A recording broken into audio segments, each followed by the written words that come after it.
So, Richie, you're back home in California now. Yes, I am. Back in my office. In your office? Here on the dock. You write lots of music out here? I write music inside. I come out here to copy parts, but I make my phone calls here. It's just nice, relaxed place. Yeah, it's beautiful. Overcast day today. Usually it's nice and sunny, but I prefer it like this, really. Yeah, the sun can be a little harsh. Yeah. So, did you enjoy your Mexico tour? I had a wonderful time. I really had a great time down there. It's really my first time, spending any amount of time in Mexico, and it was great. People were wonderful. I loved playing with Luis and the whole band. All the guys were great. And you did some recording down there. I heard that you made a recording with Hopalong Gonzalez. Yes. Yeah. A really nice little studio in this hacienda hotel. It was really nice when people. It's actually a school for kids too, Mexican kids who don't have any money, and they trade recording time for musicians for them to come in and teach the kids, which is very cool. I thought that was a hell of an idea. That is wonderful. Yeah. Gosh, I didn't hear about that. I would have loved to have gone there with you guys. And of course I recorded with you. Yes. Golden Orchid. It has been submitted for 2 Grammys. Golden Orchid? Yes. Oh, I thought you said Golden Arches. No, I was thinking it's the McDonald's, tribute to McDonald's. Oh, I wondered why you said that. Oh, good. That's the cover? That's it. Very nice. But the color is a little bit off. We use Jean's printer, so. The color looks great. Well, it's a little bit different in real life, but anyway. Was it too bright, or what's wrong with the blue? It's a little. It's really supposed. The back is the more the way it's supposed to be. Sort of green blue. I don't know. Maybe that's one of the ones that didn't have the change. Anyway, that's basically it. Very nice. You've done a fabulous job on it. Thank you. And what do you have a name of a CD that you recorded with Hopalong Gonzalez? No, we didn't talk about the name yet, but maybe it should be Hopalong Rides Again. I love that name, Hopalong Gonzalez. I know. Yeah, it's great. That's pretty wonderful. Yeah. Hopalong. I like that. And then the pianist was Papacho, right? That's actually a Peruvian name for doctor. Papacho. Is his name Papato? Papacho. Oh, Yeah. I didn't know. I thought his name was My Man. Oh. My Man, how's it going? Yeah. So you've played with so many people. When did you really start? What was your start with the saxophone? How did you end up with the saxophone in your hand? Well, saxophone was always around my house. My father owned 2 nightclubs during World War II and after. Black club called the Harlem Club, which they had jazz, Sonny Stitt, Earl Bostic, and all the main jazz guys at the time. Then he had a white club. That was about but segregation. They had black and white. How silly. Anyway, that's the way it was back in the day. He had another club called Hubby's Inn because his name was Hubbard. I was born Richie Hubbard. I was adopted Cole.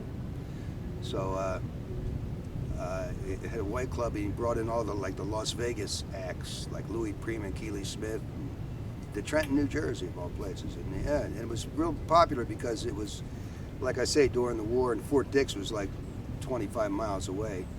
So all the service guys would come up and pick their poison, whether they wanted to hear jazz or Las Vegas. And somehow, my mother said the guy's name was George Washington Jones, a saxophone player, which I hardly believe. It sounds too simple. Yeah, it was a guy named George Washington Jones, a colored guy, who hocked his horn or left his horn with my father.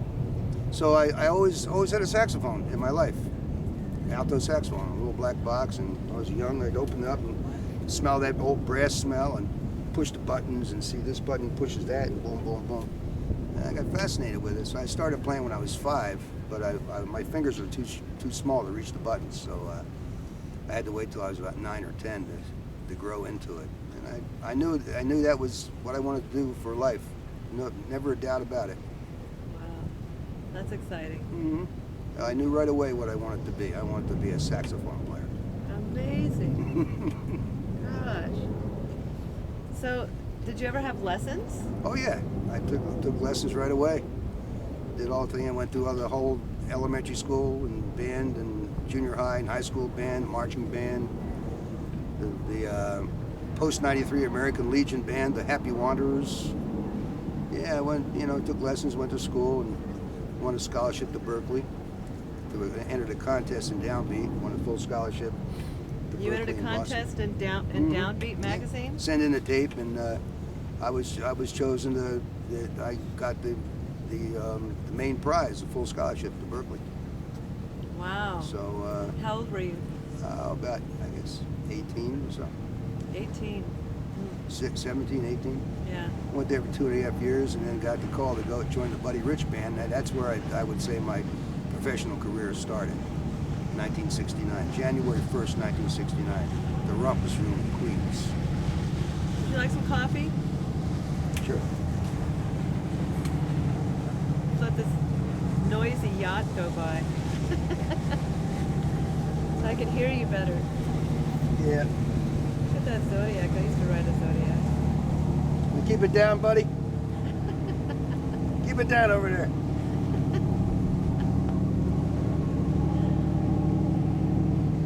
So, okay. So after Berkeley, you got a call to go to the Buddy Rich Band. How did that come about? Phil Wilson, trombone player, was also one of my teachers there, was contacted by Buddy Rich. They needed a lead alto player, and Phil said, I got a job for you, your golden opportunity. And it was. I loved it. 2.5 years with Buddy Rich Band. Oh, fabulous. I loved it. Traveled all over the world, played in one of the greatest big bands that ever was. So, how old were you when you joined up with them? You were like 20 then or something? I was 19, 20. Yeah. Oh, wow. What an opportunity. Well, you must have been hot stuff back then. You still are. Oh, I don't know. I just did what I did, do what I do. Yeah. So how long were you with Buddy Rich? 2.5 years. Then I decided there's something more for me. I wanted to go out on my own, and so I just quit the band and started all over again, and build up the Alto Madness concept. Went from town to town, living in my van. And started jazz clubs and moved on. Lived in my van for about 10 years. I had my van. I had a couple of vans, but I loved it. Just all by myself, driving all over the country. And then you were playing somewhere when Eddie Jefferson walked in? That's how you ended up Well, with... when I worked around New York, Eddie Jefferson was always scoping me out. I knew who he was, and every once in a while I'd see him in the back of the audience, and it wouldn't say much. And friends of ours, Monty Waters, saxophone player, and Jolie Wilson, singer, was working, supposed to work at St. James Infirmary, a club on 7th Avenue, owned by Gretchen Moncourt III and Hod O'Brien, and they both couldn't make the gig. So I guess Jolie called Eddie to take his place, and Eddie called me. Hey, what are you doing tonight? I got a gig. Yeah, man, I'll be there. So we showed up and we hit it off right away. And Eddie said, we got to start working together. I said, yeah, we do. So at the time I was working at Harold's House of Jazz down in D.C. So I said, Eddie, take a train to Trenton. I'll pick you up in my van, and we'll go down to Harold's and work the weekend down there. So that's where it started. And at Harold's, then we worked at the Tin Palace in New York and Lansley's Lounge in Trenton on Tuesday nights. Then he got me my record deals with Muse. And one thing led to another. We started traveling all around in the van. Went out to the West Coast, worked at Keystone Corner, the Lighthouse.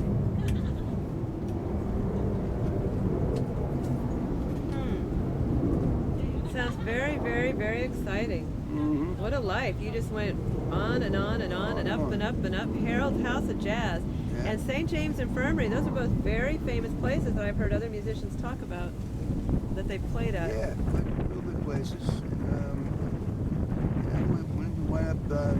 We traveled Europe a few times to the George Wein Jazz Festivals, and we went all over. Went out down to Santa Fe. I don't think we got to Texas. We got to we're pretty big up in the Pacific Northwest, up in Seattle and Portland. Really? So how long were you with Eddie? 5 or 6 years. Yeah, y'all became very close, didn't Yeah, you? very close. We'd be driving across country in my van. He'd be telling me stories. He knew where everybody was working in the world at that particular night. Well, Dexter's at the Montmartre in Copenhagen, and Miles is at the New Morning in Paris tonight, but he won't make the first set, so Freddie's going to cover for him. But how do you know these things, buddy? But he knew it. He knew it, where everybody was. Mr. Connection, huh? Yeah. You Yeah, were... it was great time working with him. Great experience. I couldn't have paid for that. I couldn't have paid for the Buddy Rich experience. I couldn't pay for the Eddie Jefferson experience. And I couldn't pay for the experience I'm living right now. Thank God, because I have no money. You're going to start a Richie Cole fund. Don't ask me to pay for it because I don't have any money. I'll Support bebop music. I'll Here pay we for go. it in my own way, Yeah. Bebop. in my bebop way. You become the king of bebop. Yeah. Eddie was the king of vocalese, eh? Oh yeah. The beginning, eh? Yeah, he created the style of vocalese.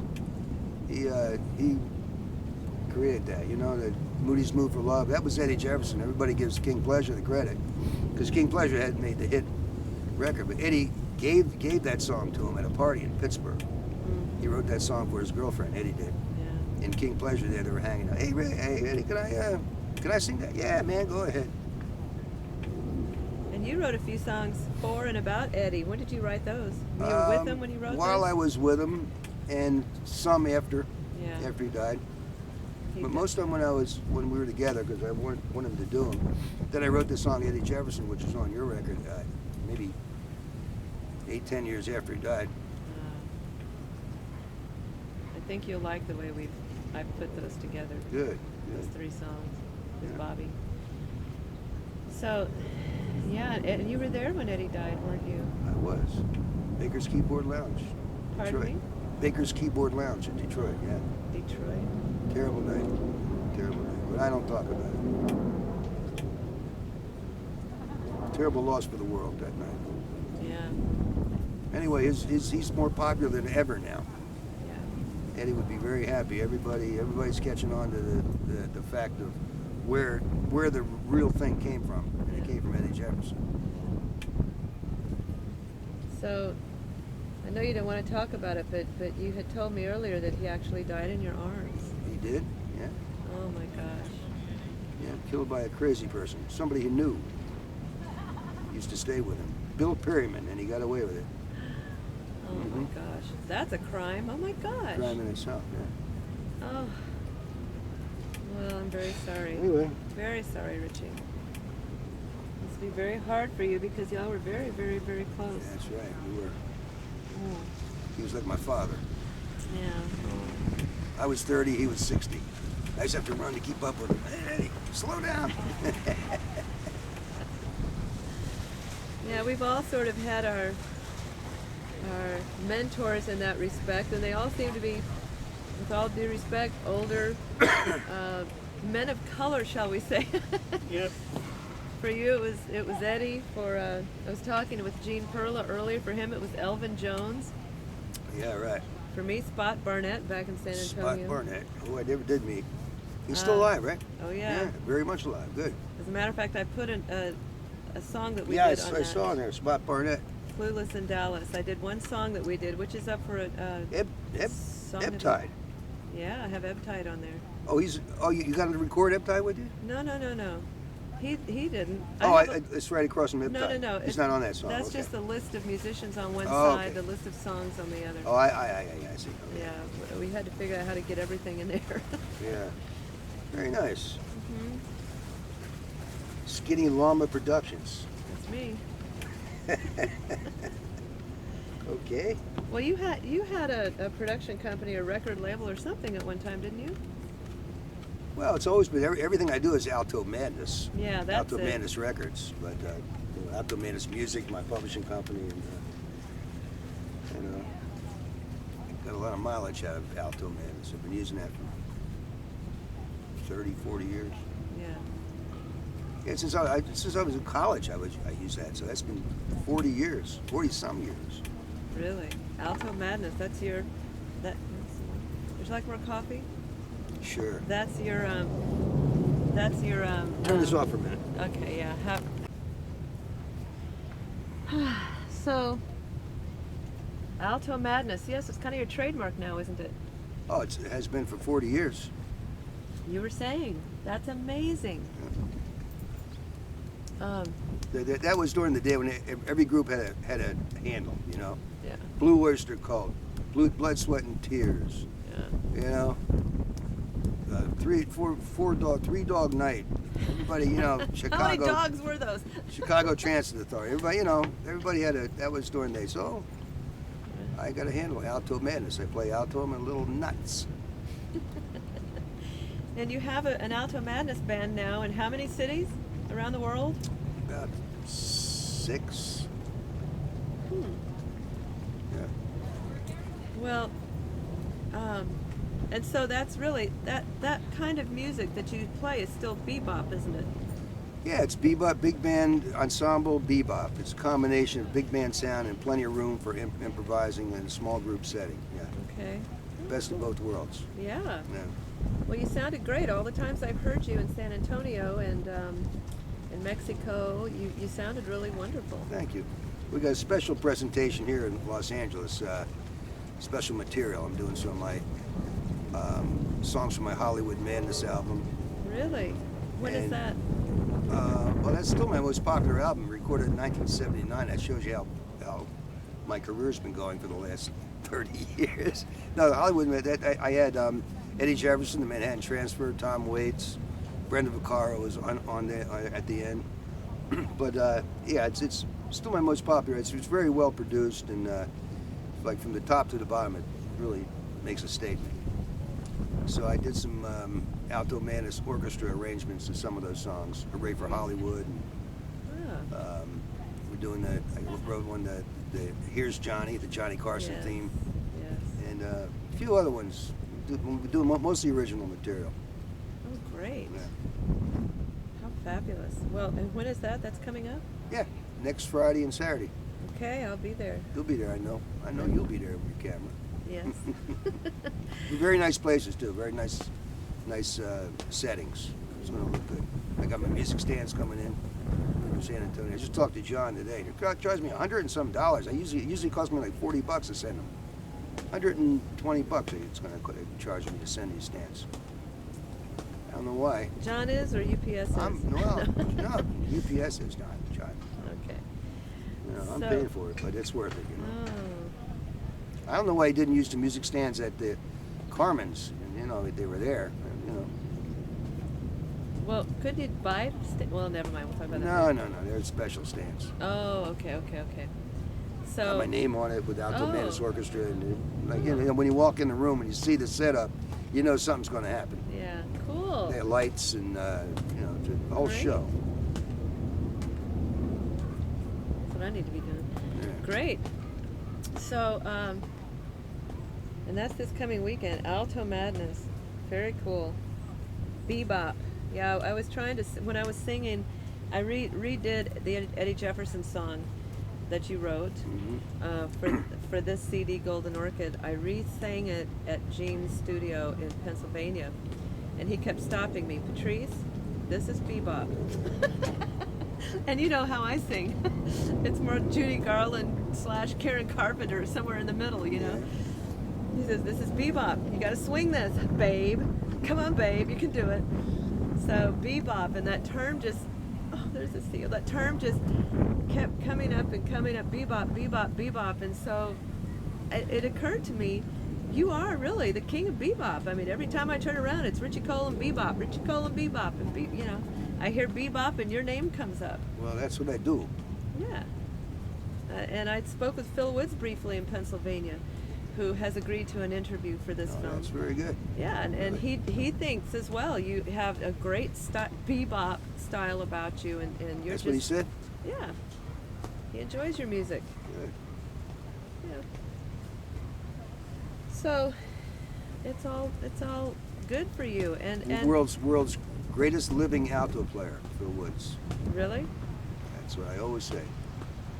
Yep. I told him some of the things that you said like that. And he was quite honored. He says, "Well, he's one to talk. Just look in the mirror." Something like that, you know. He's the one that Yeah. Okay. He thinks very highly of you too. Good. That's very nice. Yeah. So, but you stopped playing for a while or something, didn't you? I mean, you No. say my career. This is my career for the past so and so years. I mean, did something happen that deterred your performance? Well, Or I playing lost schedule? 2 wives. That set me back a bit, and so I had a few major jolts, and so the music was put on the back burner for a short time, but the music actually saved me. I always came back to the music, but when something like that happens, it's like, whoa, it's you got to really regroup. Yeah, of course. I understand that. And you're not alone in that. I've talked no. with Happens to everyone. other musicians who have had similar things happen. Mm-hmm. Music has really been my savior. It's put me through a lot of hard times and gives me inspiration. When I didn't, I go through some periods of time when I'm a little bored, but I don't get bored because I always have the alto madness orchestra. I'm constantly composing and writing for it. So I'm not just sitting around. I don't have a gig. I can't play. Okay, I'm not playing right now, but I'm composing for the future. Always working. Always working. I was working when you called me, just copying parts. Great. And I do everything with a pencil and a piece of paper. No computer for Richie Cole.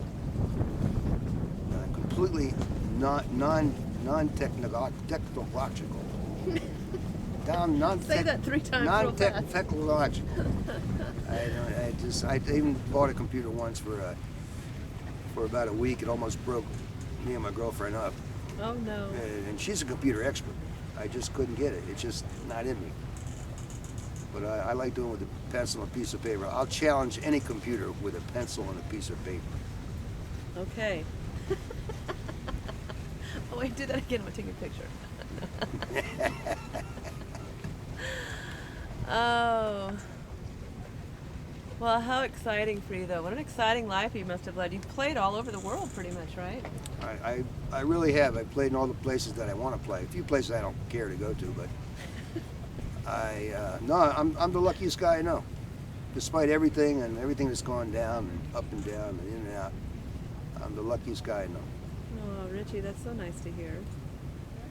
And I don't take it for granted. I appreciate it. I really appreciate it. Yeah, I see that I in try you. to do my best with what I do. I see that in you. Everywhere you go, no matter what, you've got a good attitude all the time. You're very positive and upbeat, and you're always a gentleman. Well, thank you. Thank you. Well, a lady notices that sort of thing. My mama raised me right. Thank you, Emily. Oh. Tell me about your mama. She's my mother and father. I couldn't have asked for a better mom and dad. They supported me all the way. They never encouraged me to do what I do because they knew, my mother being married to the club owner knows how the entertainment business is. She wanted me to, have a music. If you like music, get a music store. Give lessons, in Trenton, New Jersey, right? I already was exposed to too much where I couldn't go back to that. But they supported me all the way, and I supported them. I took them to Carnegie Hall with me, took them to the Johnny Carson show. We got in the elevator with Johnny Carson, but by the time we got down to the elevator, Johnny Carson gave my father his jacket. Oh. My father was that kind of a charmer, Oh. Yeah, he was so proud. Well, this is Johnny's jacket. Oh. He'd wear it to the parties when he took his lampshade off his head at the end of the night. Oh. He was the life of the party. My dad was great. Tom Cole. Oh. He was the best. Mom, Tom, behave yourself. Oh, come on, Emily, I'm having a good time. Oh, how precious. Yeah, they're great. Wonderful, wonderful people, man. Like I say, I couldn't have asked for a better childhood or upbringing. Yeah. Only child. Only child, yep. Born February 29, 1948. Leap year. Oh dear. Once every 4 years I have a birthday. So you're 16. That explains a lot. Oh, No, it gave me a lot of time to practice without being interrupted. being an only child. Yeah, yeah. I yeah. practiced 8 hours a day every day for years and years until I grew up, and now I don't practice at all because I perform all the time. I play all the time. That's my practice. When I get on the stage and play, that's my practice. When I'm not performing, sometimes I leave the horn in the box for months. Well, I'm composing, I'm writing, I'm still thinking about music. But unless I have a job, I don't know what to practice. I mean, I've done that, you know. Yeah. And it leaves your mind a little fresh too when you come back, when you haven't played for a while, because I'm always using my musical mind, and I got it under my fingers. I come back with fresh ideas. Very good. Very good.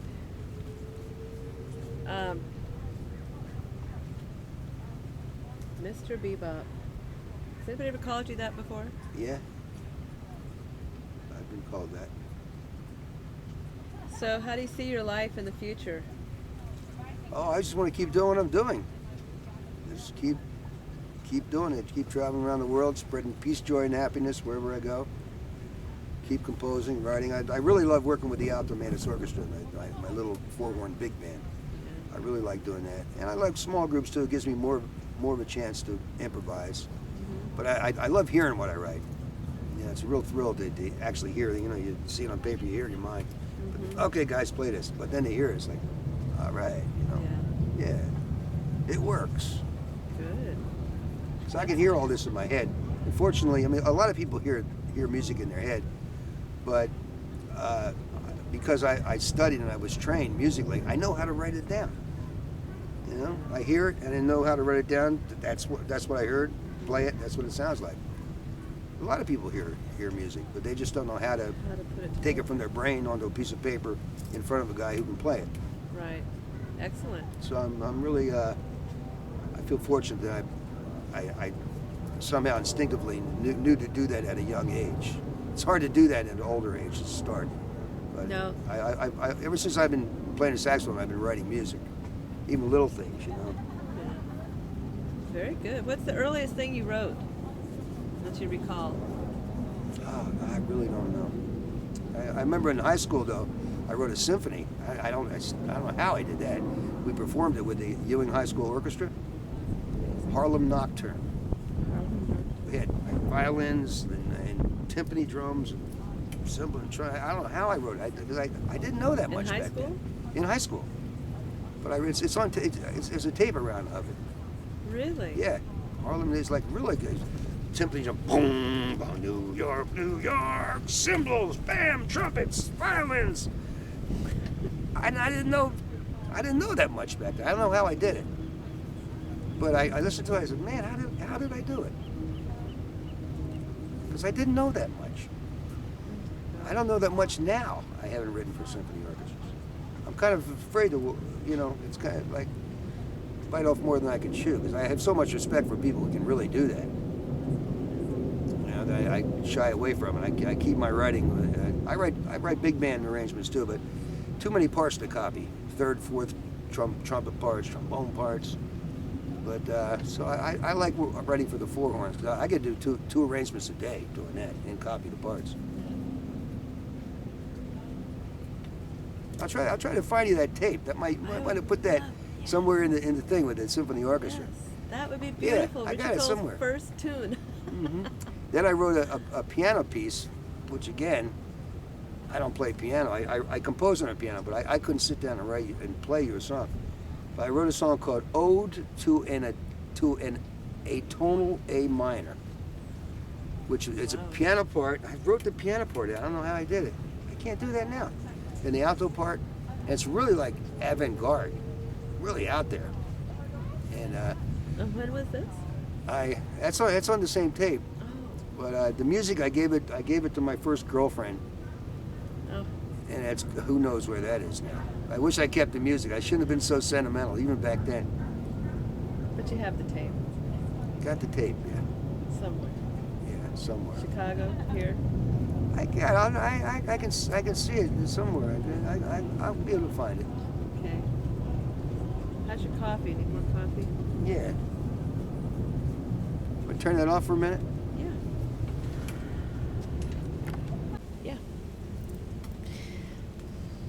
So Richie, in Mexico, on this jazz tour, you had a cast of some sort on. I did. What was that all about? Oh, it was a terrible thing. It was February 10th. It was a blizzard in Rockford, Illinois. I had to mail my girlfriend her Valentine's card.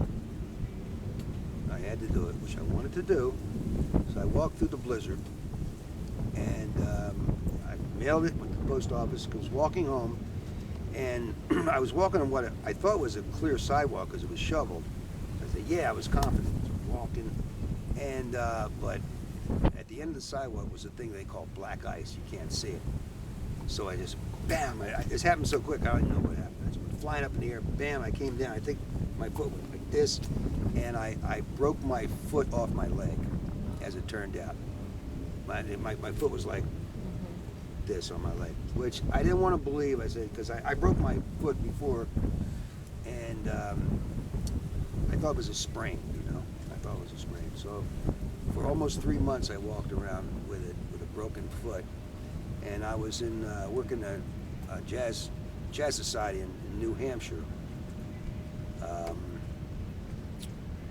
someplace way up in the North Woods in New Hampshire. And this friend of mine came in. He was a doctor, a fan, and he said, "Well, let me just take a look at it." So he took me to the hospital the next day, X-rayed it. He said, "Man, you got to go get a surgeon right away, immediately. You are in very bad shape. Your foot is completely disconnected from your leg." I said, Jesus. So, and I didn't have health insurance. That's mainly why I didn't do it. I don't have enough money to take care of myself. The great Richie Cole, right? National treasure. Yeah, right. So, this friend of mine, Lisa, in New York, recommended this jazz society. It's called the Jazz Foundation of America, founded by Dizzy Gillespie, who helps jazz musicians who are in a jam like I was. And I called them up, and they were wonderful. Okay, bam, go to the Englewood Hospital, see Dr. Feldman, like right away. So he told me, he said, well, you can keep it like it is, broken, which was like, my foot was like this, or we can operate on it. It went from a simple operation to a very complicated one, because of 3 months being healed improperly. So I said, well, what would you do, Doc? I'd have it fixed. Do it. So May 10th, it's all 10s. May 10th, I got operated on, and I have, you saw the X-ray, right? 2 like 3-inch screws here, metal plate with 8 screws over here, and he fixed it, but it was long recovery. I was on crutches for 2 months, and it was supposed to be a 3-month recovery. I got away with about 2.5 months. So right now, I'm walking fine. The whole Mexican tour, I was still wearing my casts, which was I was not real happy about. But the roads there in San Miguel, the cobblestones, I had to really be careful. I'm still careful, but I'm going to demonstrate in a minute my newfound walking freedom. You don't appreciate things till you lose them. Are you ready? Most of the time, yeah. So. Cut. Okay, Oh. then we're going to cut into my walk. Yeah. Okay. Yeah. Okay. So wonderful. So you're walking again. You're writing music still, as always, every single day of your life. Do you have actual compositions other than the Eddie Jefferson songs, The Common Touch, Waltz for Rainy Bebop Evening, Eddie Jefferson, among others that you wrote in those days, that you've written since, that the world hasn't seen yet? I have hundreds. So. Hundreds. Where are they? They're all stashed away in my stash. You have a stash of a different kind. Got scores, parts. I wrote 6,000 arrangements for the Alto Manus Orchestra. Oh, and I have all of them. I have many different books with different combinations of charts, and I have all the scores. I have everything. I'm very, very organized along those lines. Okay. So we need to publish some Richie Cole arrangements in books, just like you have. I mean, yeah. That every saxophone player in the world will want to have. Well, them. not only that, it's the big bands are very popular. 4 trumpets, 4 trombones, 5 saxophones. A lot of school systems do not have 4 trumpets and 4 trombones and 5 saxophones. What I have is 1 trumpet, one trombone, an alto saxophone, and a tenor saxophone. And I read it with my secret voicings where it sounds like a big band, full big band. So that would be good for a lot of school districts who do not have access to all the musicians that it's called for with big band, because it's not cool to play a big band chart leaving parts out. So you don't have to leave parts out of mine. You can actually add parts. If you have two trumpet players, they can both play the trumpet part. You know, you can add, but the harmony is there. When you leave parts out, you're missing harmonies, and it doesn't sound right. All right. So alto mandus orchestra arrangements are very practical for many school systems, and just like in general, to work with what do you got? 4 trumpets, 4 trombones, 5 saxophones. What's that? 4, 4, 8, 9, 10, 11, 12, 13. Piano, bass, drums. You're talking about 18 guys. Can you make money with that? Nah. I'm talking about 7 guys. Maybe you can make at least a little grocery money when you leave the club. Very good. Okay. It's practical. So we'll look in the future for the Richie Cole arrangement books. Yeah, if 1, 2, 3, and 4. If someone's smart enough to hey, that's a good idea, let me publish it. Meantime, Hello. I don't care. I mean, I wrote it. It's in the vault. If nobody picks up on it, I'll take it with me.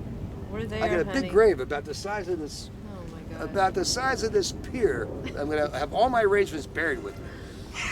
No. And no one will ever. We're It's like it never publishing. happened. We're publishing. It never happened. By this time next year, you're going to have those publications. Richie Cole arrangements 1, 2, 3, and 4. Well, Books. if someone's 1, 2, 3, 4, 30 and 40 maybe. Okay. Good. And you just need to categorize. Or 300 and 400. I told you I had Categorize. 6,000 arrangements. Oh. Just need to categorize them and publish them out. Mm-hmm. Meantime, it's cool with me. I don't care. Yeah, in the meantime, you keep playing, and you have a 9/11 concert coming up. I do. I have a special arrangement of America the Beautiful, Um, which we're rehearsing Friday. oh, And I even have a list of the songs I want to do. I'm going to try the America the Beautiful. It's actually called The Last Time You'll Ever Want to Play America the Beautiful. oh. Because it goes from all kinds of stuff. I mean, it goes from boom to you gotta be kidding. So yeah, the bebop America the Beautiful, to Latin America the Beautiful, to Broadway, bam, bam, boom, boom, boom, bam, crash, boom. So the song goes timpanis. through all those changes. Yeah, so that you're orchestrating. we'll see how it works out if the boys can handle it. But Okay. this is L.A. They L.A. guys can do anything, right? So I've They heard. can't do in L.A. I mean, forget about it. Where are you gonna go? Where are you gonna go? Des Moines? Forget about Pennsylvania. it. Yeah, Anyway. let's go to Harrisburg. Oh, Easton. Anyway, so. Easton. Yeah, well, So, Easton, not too far away is Phil Woods, is Gene Perla, is, and Phil Woods there's has. a lot of good musicians up there. Yeah, Phil Woods had some very nice things to say about you. Well, Phil Woods is the greatest living alto saxophone player for many, many years. I mean, he's the man, Mm-hmm. There's Cannonball and Sonny Stitt and Charlie Parker, which is a whole other category. But Phil Woods, I mean, that's top of the crop. How would you categorize the others? Mainline jazz? What others? Like Charlie Parker? Oh, he's truly is the king of bebop. I mean, him and Dizzy created the style. Yeah. Cannonball Adderley's my favorite alto player. He had style, he had sound, he had personality, and such a nice guy. He took me under his wing when I was a kid. He was such a, hey Richie, how's the saxophone coming? Oh man, yeah. He was such a wonderful man, Cannonball. Did you ever play with him?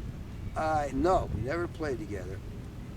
But I used to go hear him. I remember he was working at Lenny's on the Turnpike in Boston when I was going. I was going to college. I had my girlfriend, Carol Anderson. We went in. She loved his version of Stars Fell in Alabama. And we were there sitting in the front row. I was, like, wow, Cannonball, wow, And Carol said, hey, Richie, we asked him to play Starsville in Alabama. And I said, ooh, I got to talk to him? Wow, wait a minute. So I got the nerve. I went up. Cannonball, my girlfriend Carol, and I love your version of Starsville in Alabama. Think you could play it? Sure, Richie. What's your name, Richie? Oh, I play saxophone. Oh, yeah, good. I'm going to Berkeley. Oh, good. Richie, you play the saxophone. Very good, very good. So he played Starsville in Alabama. And we were with my friends from Trenton, Cedric and Shirley.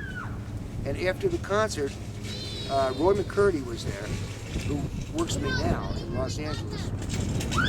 He said, Cannonball wants you to come back and hang out with us at the Countryside Motel.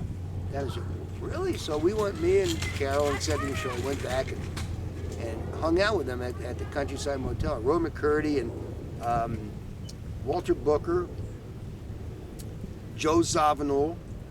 They were all playing guitars for us. It was like kind of like and Cannonball was there, and Nat was walking around. It was just they were like serenading us, these kids from lovely. Berkeley. Yeah. And it was just a wonderful experience. Years later, I was with the Buddy Rich Band. We were working at Disneyland. We had a night off, and Cannonball was working at the Century Plaza Hotel here in LA.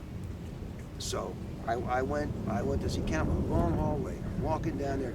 I see Cannonball walking, like little Cannonball coming this way. Yeah. And I was like, wow, it's Cannonball, And we got like this. Hey, Richie, how's the sax coming?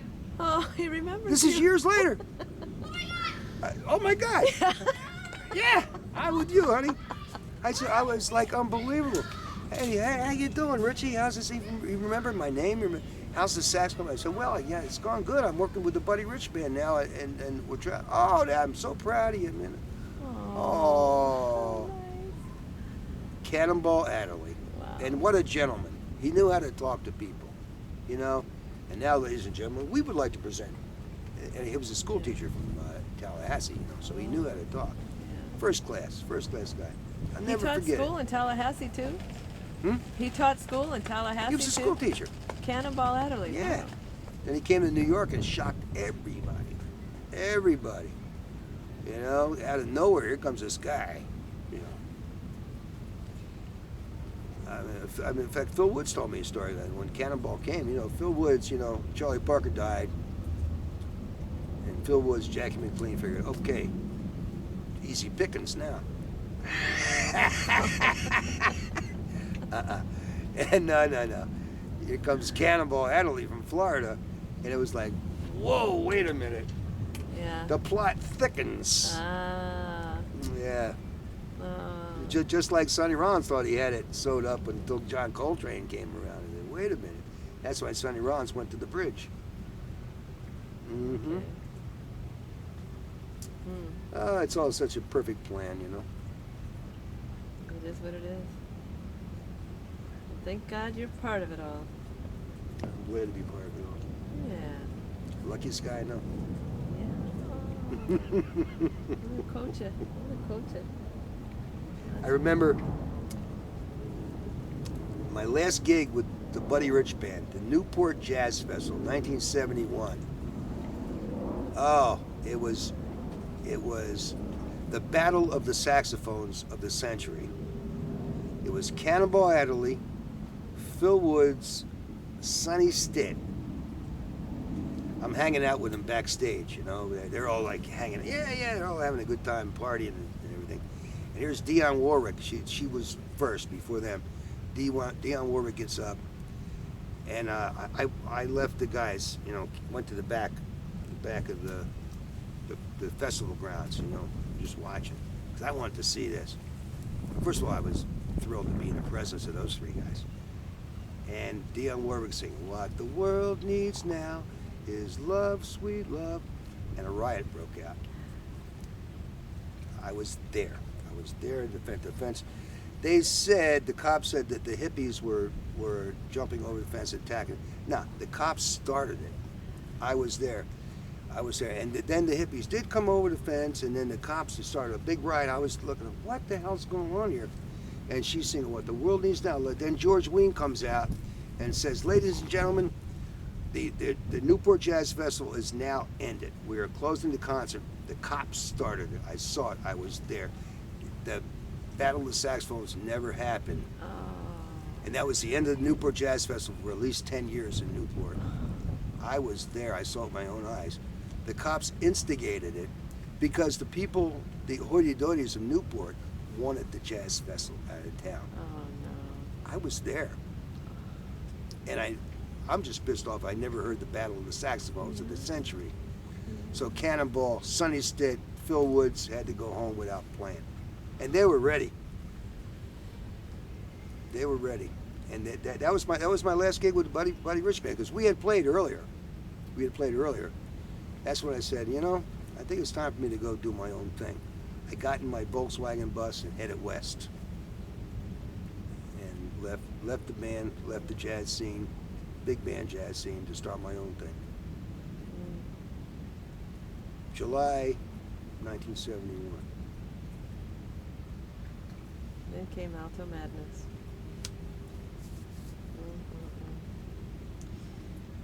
What a story. Who knew the jazz festival had such a story? I was And that the there. cops I mean, started there's no bullshit here. I was there. I was just one of the hippies standing next to the fence, just watching.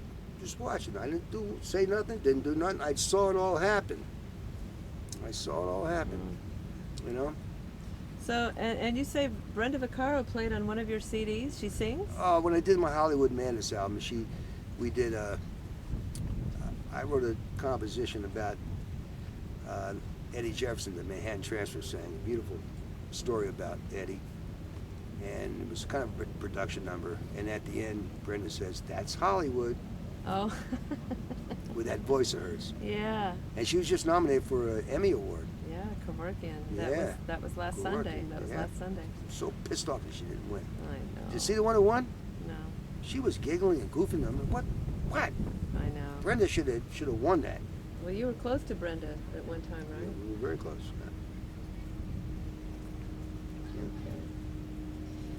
All right, I want you to. Yeah. All right. Well, Show thank me you, walking. Richie, All for right. all of your wonderful information We and got enough stories stuff and here? fun. And I'm very thrilled that you're part of this. But you're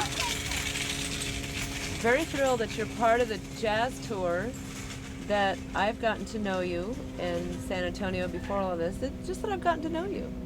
You know, you're a beautiful person. You really are. Cannonball Adderley's patting you on the back still. He says, yeah, there's my man. He's following in my footsteps. Yes. He's a gentleman. He's good to people. And he's a great horn player. I try to be all that. And a great composer. I try to be all that. I do my best with what I got to work with, all right? You do what you do, and you do it well, Richie, and I'm proud of you. Thank you. Coming I'm from glad to little know old you me. too. Oh, thank you, honey.